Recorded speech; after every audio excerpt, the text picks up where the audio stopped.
Bueno, continuamos. ¿eh? Bueno, a ver quién quiere seguir con el primer video. O agregar algo y completamos y pasamos a los otros.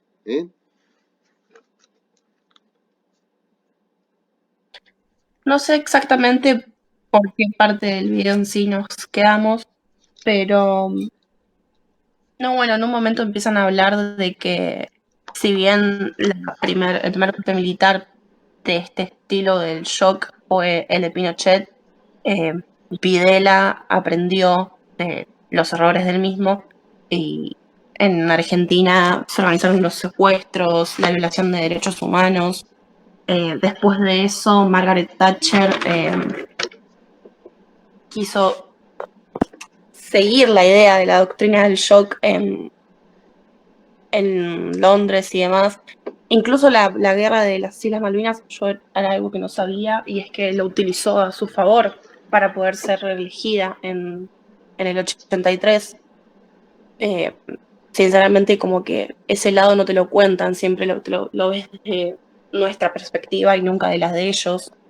En la serie de ay, no me acuerdo cómo se llama, pero la de la reina, muestran esa parte. Claro, muestran esa parte también, que ella usa lo de la guerra de las islas a su favor. Ahí la muestran bien como... a mí me gustó la serie, está buena. Sí, tenía pensado verla, así que después la veo. Bueno, con más razón, siempre vemos una perspectiva, una cara de la moneda y nunca vemos la otra. Incluso en el video te muestran que fueron varios los países que lo utilizaron hasta que afectó directamente a Estados Unidos, porque en sí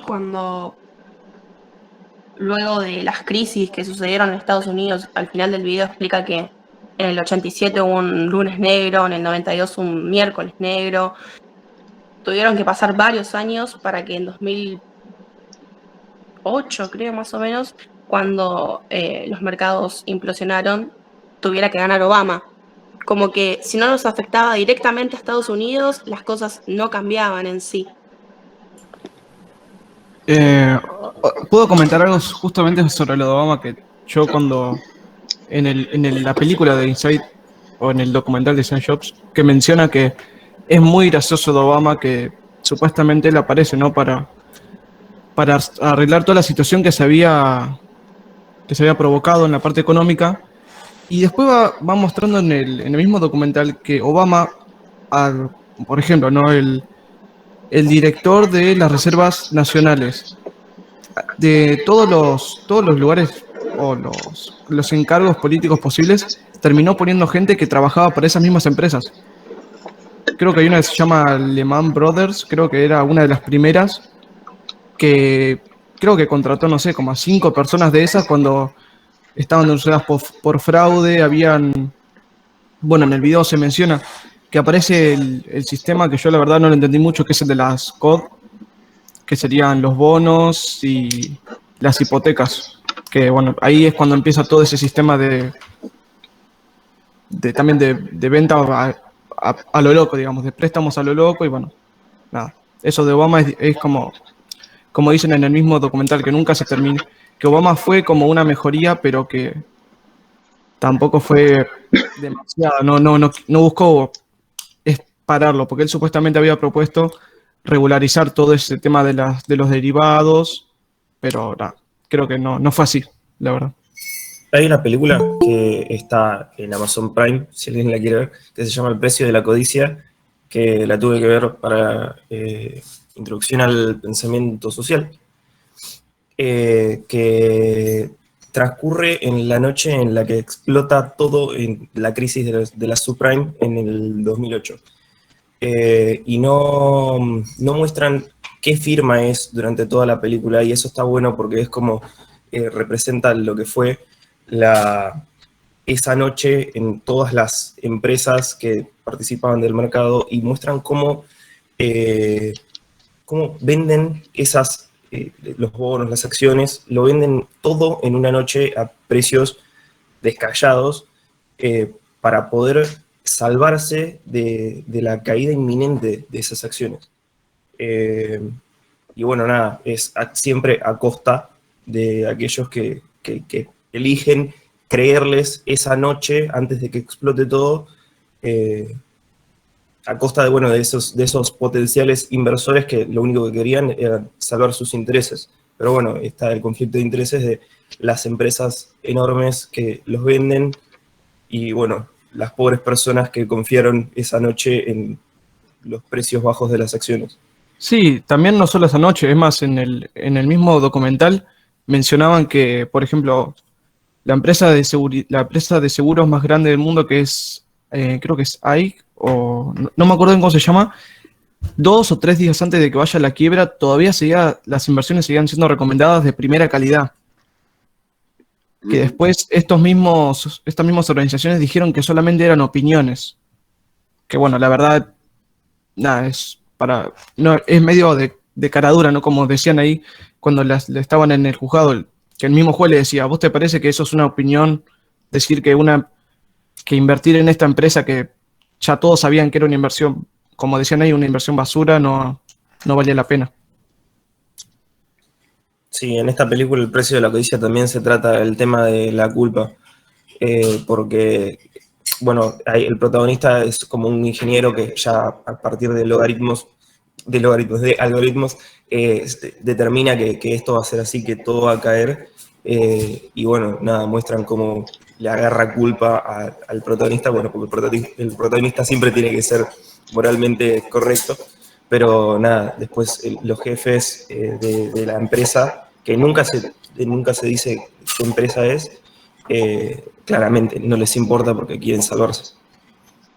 Bueno, lo que decía la autora al final del video es esto de que los mismos responsables de las crisis financieras son los que terminan incrementando su capital como consecuencia de la crisis.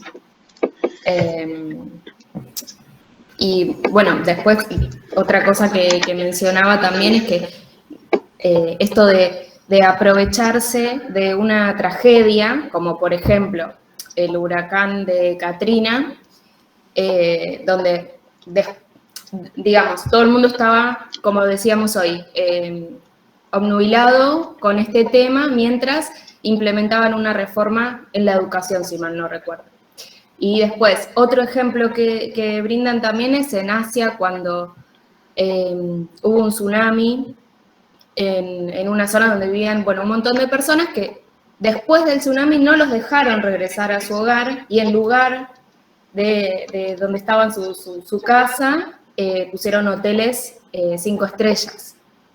Digamos que de algún modo se terminaron aprovechando del sufrimiento de otras personas y eso es lo que digamos, es la doctrina del shock, que dice que es como un saqueo del sector público después de una tragedia, ya sea en este caso, por ejemplo, una tragedia económica, como vimos en un montón de ejemplos, y también de una tragedia natural, como estos dos últimos ejemplos que di. Sí, el ejemplo más extremista de eso fue obviamente el atentado del 9/11, que en sí fue un cambio de mentalidad, como decía en el video, que se creó una economía basada en el miedo y el capitalismo floreció de lo que es la guerra en sí, ¿no? Bueno, ahí se comparó siempre la crisis iniciada en septiembre de 2008, que es justamente con la caída de esa consultora, de ese fondo de inversión que se llamaba Lehman Brothers, con la crisis de Wall Street de 1929. El tema es que aquella crisis de 1929 se pudo salir justamente con regulaciones estatales, ¿no? El nacimiento del Estado keynesiano, es decir, con un Estado activo. Entonces, el presidente Roosevelt, en ese momento, a instancias de Keynes, pone ciertas reglas donde separa las funciones de la banca comercial respecto de la banca de inversión. Y dice que la banca de inversión tiene que financiar inversiones, pero no se puede meter en el mercado de riesgo. Primero, el presidente Reagan, que asume en 1982 en Estados Unidos, 81 en Estados Unidos, y después el presidente Clinton, arrasan con esas regulaciones. Y es a partir de allí entonces que la banca de inversión puede asumir operaciones de riesgo. Es decir, se mete en el mercado de los créditos. Pero claro, como se mete a gran escala, está en connivencia con una nueva clase de empresas que son las calificadoras de riesgo. Es decir, para que autoricen y para que se coticen correctamente en el mercado de inversiones determinados créditos, hace falta una calificación positiva de las calificadoras, que obviamente son parte de esa misma empresa. Es decir, yo abro una calificadora para que me califique bien, y entonces cuando me califica bien yo puedo vender los créditos caros, y soy una empresa creíble en el mercado. Eso llega a un momento, como se apoya en el empobrecimiento colectivo del resto de la sociedad, la burbuja crece de tal manera que en un momento estalla. Ahora, cuando estalla, el que queda perjudicado es el que compró la casa, pero todo el resto de la cadena se salvó. Y eso es lo que Obama no puede detener. Aún tratando de no venir de ese sistema y de cuestionar ese sistema, es tal la potencia que tiene esa estructura financiera que puede más que la voluntad de cualquier presidente. Por eso los presidentes pueden cambiar algunos matices de cosas, pero no pueden cambiar la estructura del sistema. Y lo otro que les quería decir o preguntar es si ustedes no creen que nosotros estamos hablando de sumas multimillonarias, porque estamos hablando de derivados financieros que surgen de carteras enormes de crédito a los cuales se le agrega el seguro de riesgo, el seguro por incendio, el seguro por robo. ¿Ustedes se dieron cuenta que ustedes van a comprar un producto y les plantean esto de que por unos pesitos más tienen una garantía extendida? Bueno, que en general nunca usan. Nunca se usa. Es como el negocio de los seguros de los autos. Es decir, hay un tremendo fondo que se crea, pero en general uno paga los seguros, paga el seguro justamente para estar seguro, pero después no termina utilizándolo. Y que entonces uno le aporta a algo que se va inflando, ¿no? Y que después tiene el problema de que hay una transferencia de ingresos del sector asalariado, del sector de consumidores, a los sectores concentrados de la banca financiera. Esto no tiene nada que ver con la producción, no tiene que ver con el intercambio de bienes, tiene que ver con el intercambio de derivados financieros. Ese es el cambio de fase del capitalismo productivo al capitalismo financiero. Bueno, ahora, estas enormes tasas de ganancia, ¿ustedes no creen que inciden en la compra y en la concentración de medios de comunicación de tal manera que estos problemas no se vean? A ver, yo me pregunto, si pongamos una firma multinacional de agroquímicos que es problemática para el medio ambiente. Ahora, esa empresa invierte en la pampa húmeda, por ejemplo, donde las tierras tienen un rinde espectacular. Si esa misma empresa invirtiera en el desierto, utiliza la misma tecnología, la misma inversión, el mismo know-how y el mismo personal. no solamente que no tendría una renta extraordinaria porque no es la pampa húmeda, sino que perdería toda esa inversión y todo ese trabajo porque en el desierto no crece nada por más agroquímico que uno le ponga. Quiere decir que la renta de esa empresa no depende de lo que la empresa hizo, sino de el recurso natural. El recurso natural es propiedad colectiva. Lo que está debajo de la fertilidad de la pampa no es o debería ser de el pueblo argentino. Y sin embargo, el propietario de esa hectárea no es el que más se beneficia, sino esta empresa multinacional que puso todo ese trabajo tecnológico. Ahora, si alguien quisiera describir este proceso y decir, paguémosle a la empresa por lo que hace, pero la renta extraordinaria tiene que ver con el recurso natural, no con el trabajo que hizo la empresa.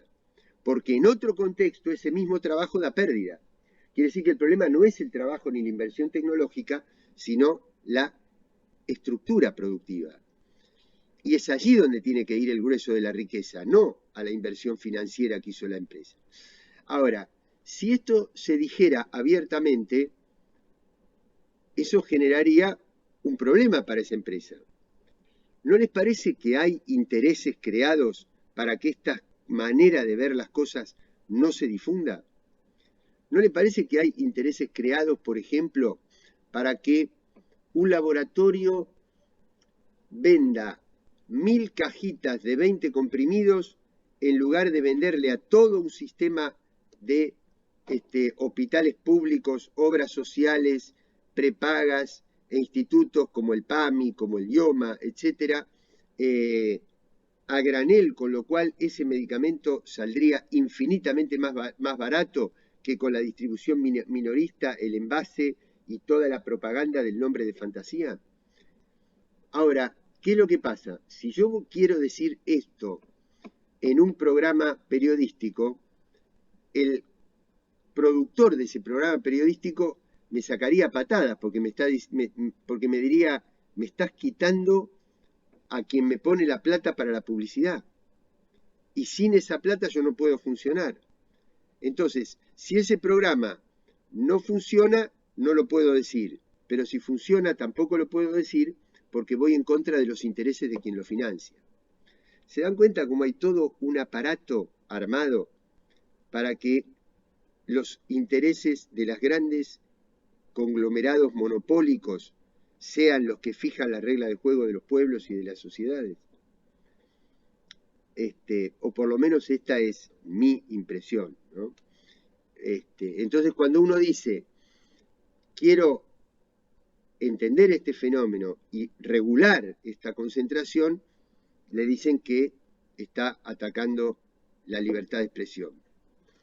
Y la verdad que es todo lo contrario. Yo lo que estoy tratando de defender es la libertad que tiene un pueblo de acceder a las versiones críticas de la realidad, no únicamente a las versiones de quienes tienen más dinero concentrado.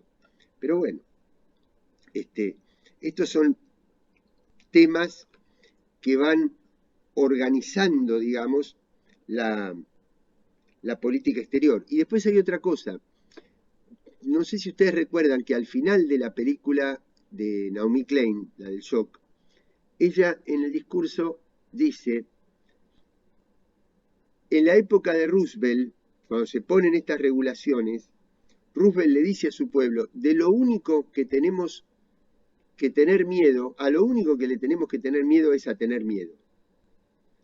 Entonces, le está diciendo, no tengamos miedo. Y entonces hubo ese año de la política, del primer año de la política de Roosevelt, no sé qué cantidad de miles de huelgas. En cambio, cuando asume Obama, hay 20 huelgas. Entonces, no, el pueblo no tenía fuerza para reaccionar, no se había involucrado. Y entonces, cuando yo les digo, entonces, imagínense que la conclusión de todo esto fuera que yo les dijera, bueno, involúcrense en política. Y ustedes me dirían, ¿qué me contestarían? Dice, ni de casualidad. Es lo más sucio, lo más corrupto, lo más asqueroso que hay es la política. Jamás me voy a involucrar.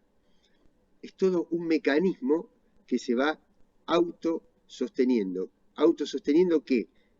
El poder del poder. ¿Para qué? Para eliminar resistencias populares, para eliminar el involucramiento popular, el pensamiento crítico y mantener el statu quo y no cambiar.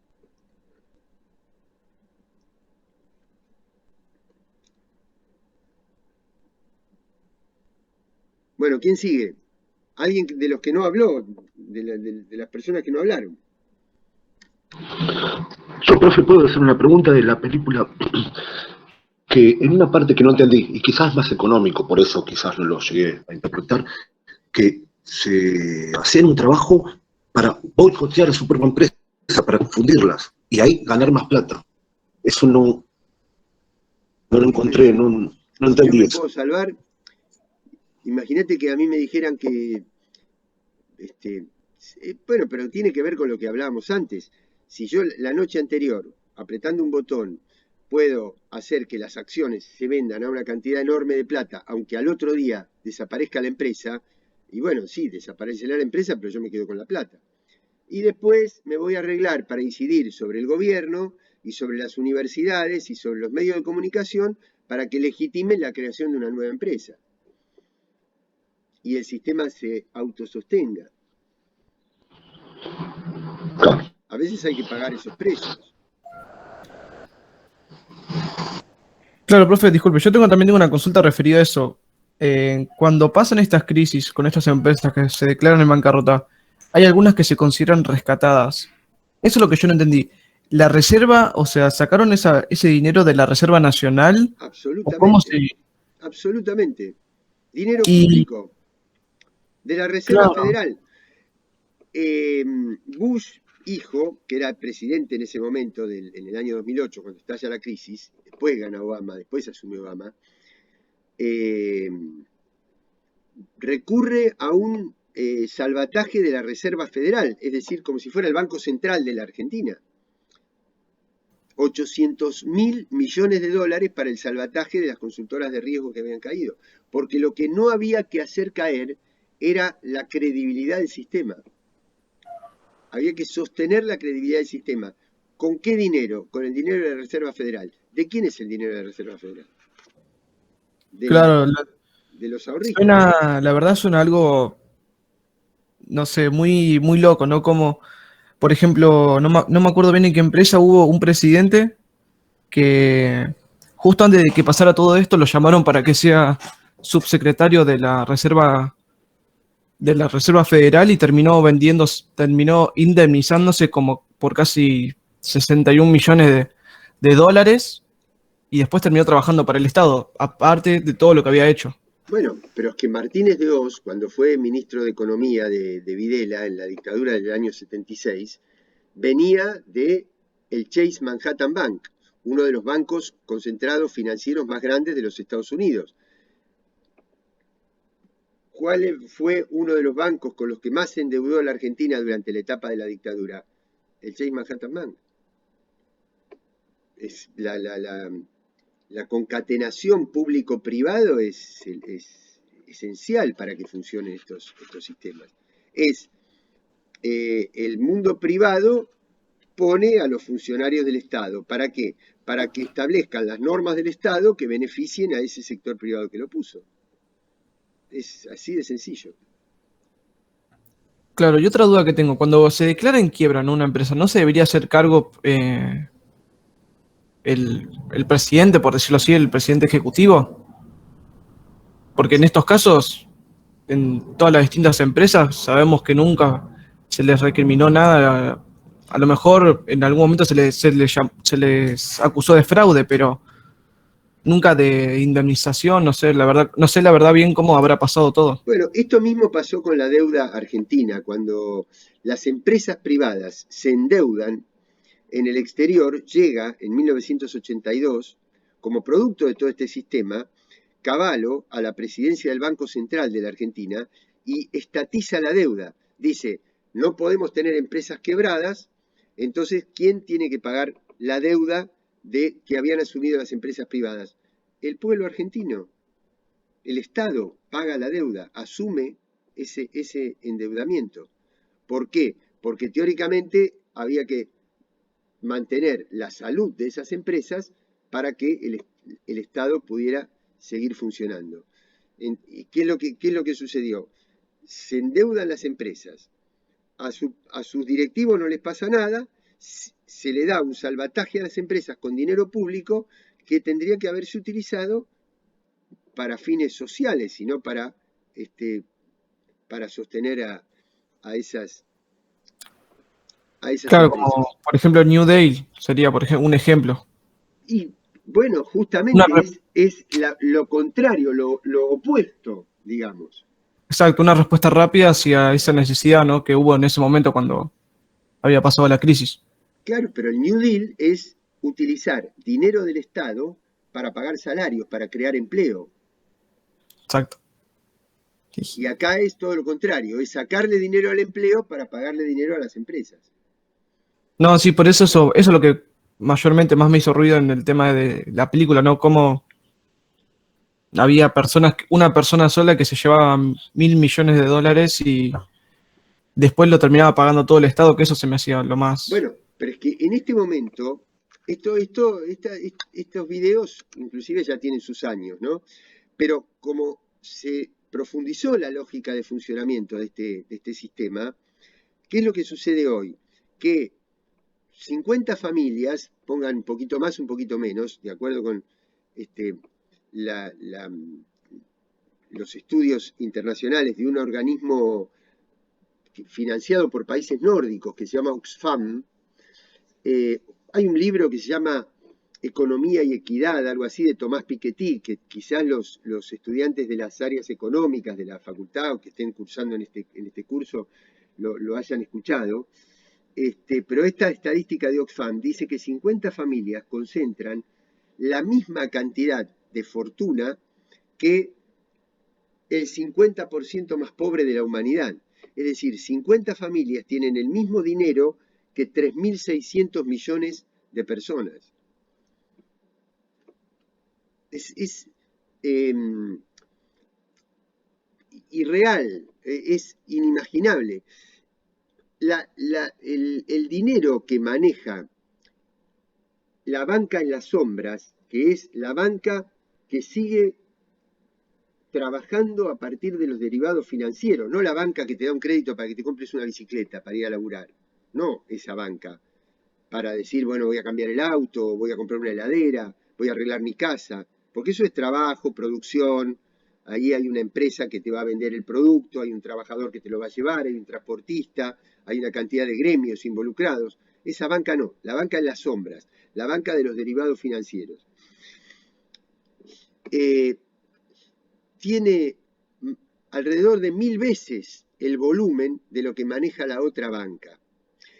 Si uno tuviera que transformar ese dinero virtual que se maneja a través de transferencias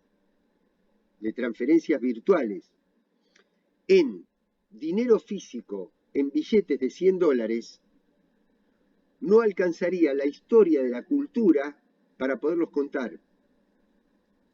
No se lo podría contar físicamente. Eso, para que se den una idea de qué estamos hablando. Estamos hablando de una locura, de una irracionalidad absoluta de este sistema. Pero, ahora, este sistema, ¿qué les parece a ustedes? ¿Que necesita estados que regulen o estados que miren para otro lado?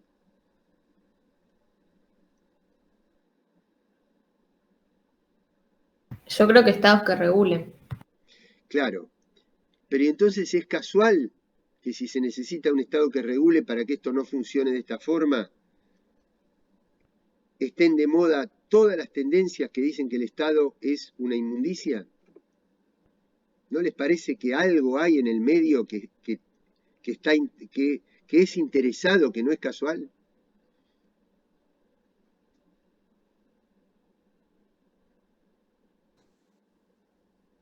Yo creo que, a ver, que el Estado debería intervenir en estas situaciones, pero quizás hoy con la intervención del Estado los resultados no son los que esperamos quizás, porque debe haber otras cosas de las que no estamos enterados para que estemos como estamos, digamos, para que las cosas no estén bien, por así decirlo. También es cierto porque indudablemente hay un vaciamiento del Estado. Hay un vaciamiento de cuadros, hay un vaciamiento de estructura, hay un vaciamiento tecnológico. Es decir, cuando a vos el Fondo Monetario Internacional, pongan después el nombre del gobierno, lo ponen ustedes, te da un crédito, pero te dice, mirá que yo necesito, para que vos reduzcas el déficit y me puedas pagar el crédito, tenés que cerrar el Ministerio de Salud, tenés que cerrar el Ministerio de Ciencia y Tecnología y tenés que cerrar el Ministerio de Trabajo.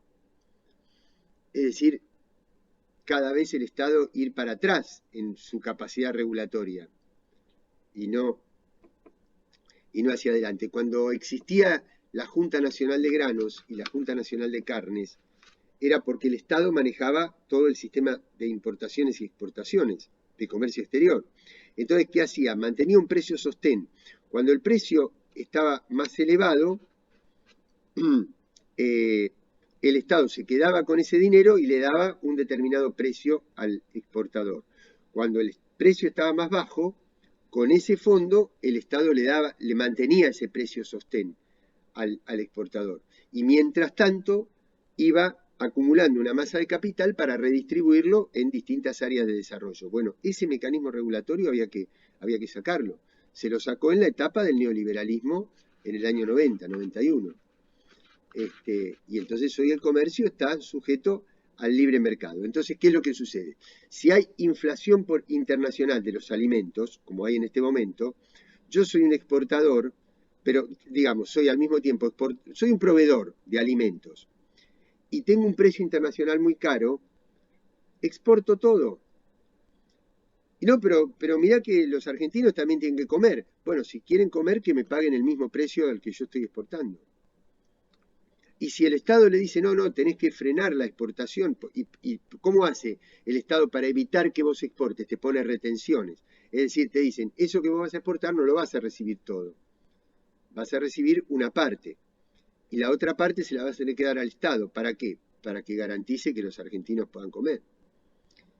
Ahora, si haces esto, sos intervencionista, defendés un Estado corrupto y estás en contra de la libertad y viene el comunismo y te saca el coche.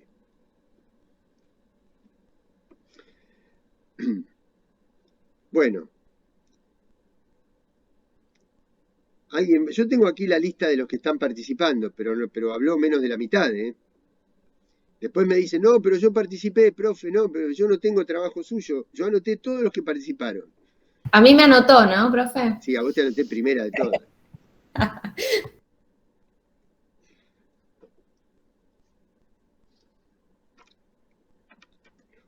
Bueno, quienes no hablaron, me mandan un trabajo escrito que tiene que estar excelente, porque si no, sonaron. No, los tomo como que no hubieran participado. Y va a quedar la clase subida en dos partes, parte 1 y parte 2, porque tuve que interrumpir la grabación anterior, porque esta es una nueva reunión. Y cualquier cosa, me envían mail de consulta, y si no, van haciendo el trabajo para entregarlo el 6 de diciembre. Y a partir de ahí es probable que yo ahí sí les diga que vamos a tener una última clase, pero ahí individual y con cámara, para que ustedes me expliquen lo que hicieron en el trabajo. No es que les voy a tomar un examen, ¿eh? Me van a desarrollar lo que hicieron. Yo voy a tener el trabajito en la mano.